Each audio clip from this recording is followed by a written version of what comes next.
자, 만약 강력한 제국을 건설하는 완벽한 공식이라는 게 존재한다면요. 오늘 우리가 살펴볼 이 중세 국가는 그 공식을 아주 보기 좋게 산산조각낸 주인공입니다. 신성 로마 제국.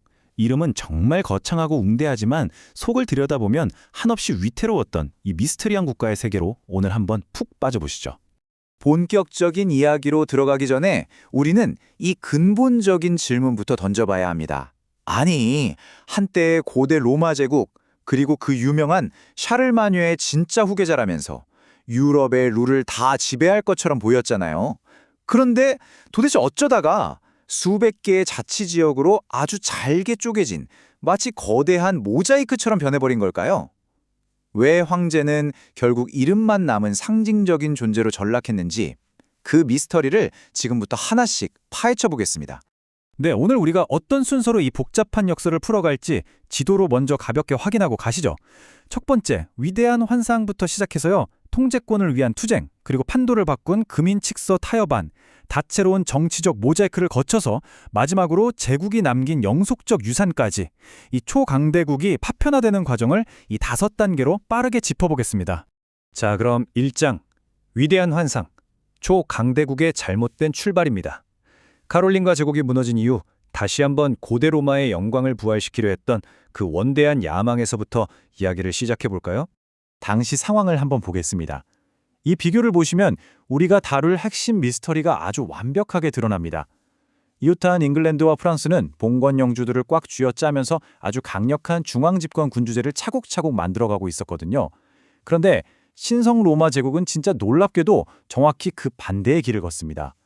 오히려 황제의 권력을 떼어내서 지역의 제후나 주교, 도시들한테 계속 퍼주고 있었던 거죠. 권력의 흐름이 완전히 거꾸로 가고 있었다는 겁니다.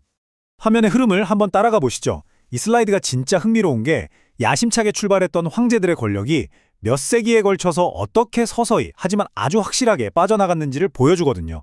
10세기 오토 1세 때만 해도 왕국을 통합하면서 찬란하게 시작을 했는데 14세기로 넘어오면 황제가 오히려 제후들 눈치를 살살 봐야 하는 처지가 돼버립니다. 원대한 야망과 무리한 영토 확장이 결국 어떤 한계에 부딪혔는지 그 뼈아픈 역사의 궤적이 고스란히 보이실 겁니다. 이어서 2장 통제권을 위한 투쟁, 양면 전쟁 파트로 넘어갑니다.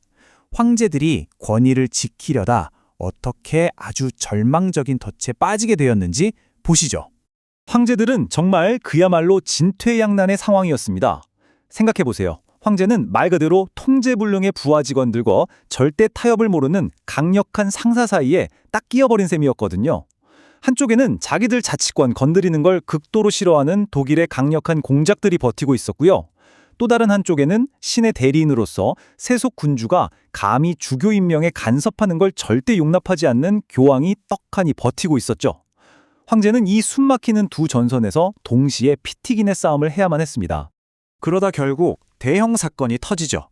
이른바 서임권 투쟁은 역사상 가장 극적이고 또 황제 입장에서는 가장 굴욕적인 장면을 만들어냅니다.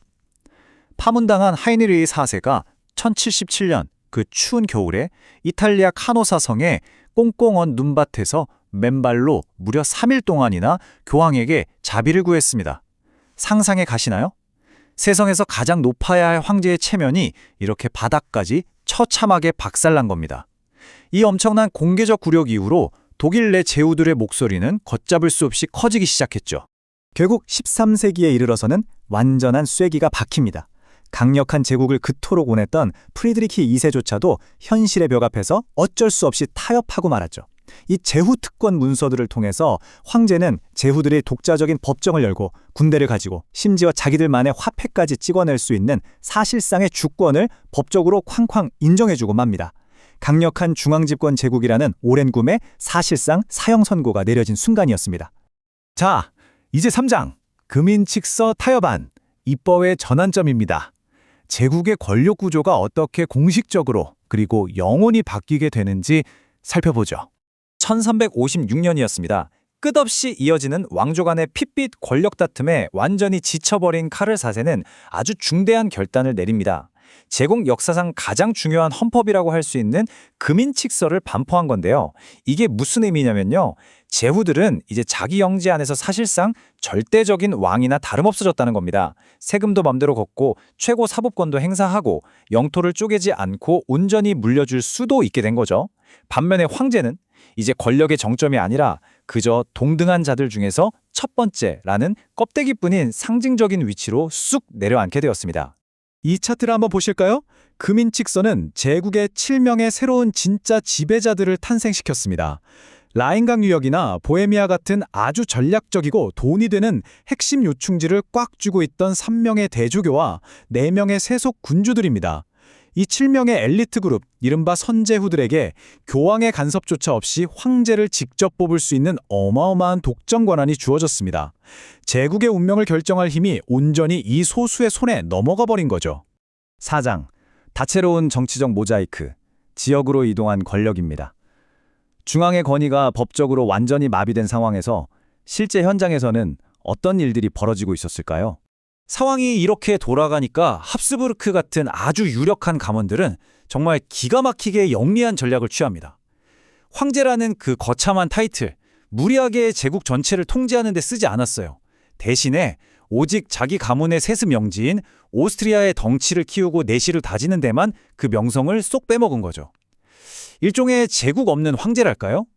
괜히 다른 제후들 심기를 건드리지 않으면서 조용히 자기 실속만 챙기는 게 이 험난한 제국에서 살아남는 새로운 생존 공식이 된 겁니다. 흥미로운 건 이뿐만이 아닙니다. 권력의 공백을 틈타서 이득을 본 건 귀족들만이 아니었거든요. 아우크스부르크나 뉘른베르크 같은 제국 자유도시들을 보세요. 이들은 스스로 높고 튼튼한 성벽을 쌓고 황제의 통제 밖에서 엄청난 부를 쌓았습니다. 특히 북유럽 상권을 꽉 잡았던 한자동맹. 이 사람들은 무역사무소는 물론이고 자기들만의 독자적인 함대까지 굴렸어요. 제국 안에 숨어있는 또 다른 거대한 경제 초강대국이나 다름없었던 겁니다. 자, 그렇다면 이름뿐인 황제, 야심만만한 제후들, 거기다 돈다발을 쥔 부유한 자유도시들까지 이 수백 개의 서로 다른 이익 집단들을 도대체 어떻게 하나로 묶어놓고 나라를 굴렸을까요? 정답은 바로 제국의회였습니다. 이제 군대를 보내거나 세금을 걷는 같은 중대한 결정은 황제의 명령 한마디로 될 수 있는 게 아니었어요. 오직 이 의회라는 공간 안에서 그야말로 피말리는 타협과 끝이 없는 극단적인 협상을 거쳐야만 겨우겨우 합의를 끌어낼 수 있었습니다.